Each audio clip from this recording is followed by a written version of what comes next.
শেষে কুকুর গিলার মতন রাস্তায় গাড়ি মারা বলবো? মারাতে যাবি কেন? শালা ঘর থেকে পালালে তো মিঠুনের মতন না খাই মরবো। দেখ ভাই, কিছু করতে গেলে তোকে তো এই রিস্ক নিতেই হবে। হ্যাঁ স্যার বুঝলাম, কিন্তু আর কোনো কিন্তু না, চত আমি একটা কাজ দেখে দিছি।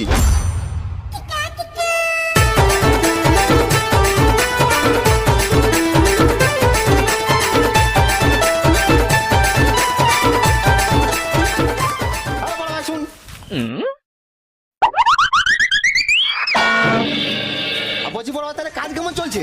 কাজ তো বড় ভাই ভালোই চলছে, কিন্তু তুই আমার বিশাল উপকার করেছিলি। তুই ছিলি বলে আমার কাজটা হলো। দুর্গা পুজোটা এবার ভালোই কাটবি। আবে না ভাই, ওটা কোনো ব্যাপার নাই। কিন্তু আমার ছোট ভাইটা কিন্তু আর ডাকাডাকি করে না। টাকাটা কি বড় ভাই কি করে করবে? ও তো টেবিলে ঘুষায় ঘুষায় না কোনো থেকে হলো হলে সাপ হয়ে গেছে। মানে মানে বড় ভাই ও ফাঁস তো করবে, কিন্তু শালা কামড়ানোর ক্ষমতা তাই ব্যাগ নাই। মানে আমার জীবন শেষ।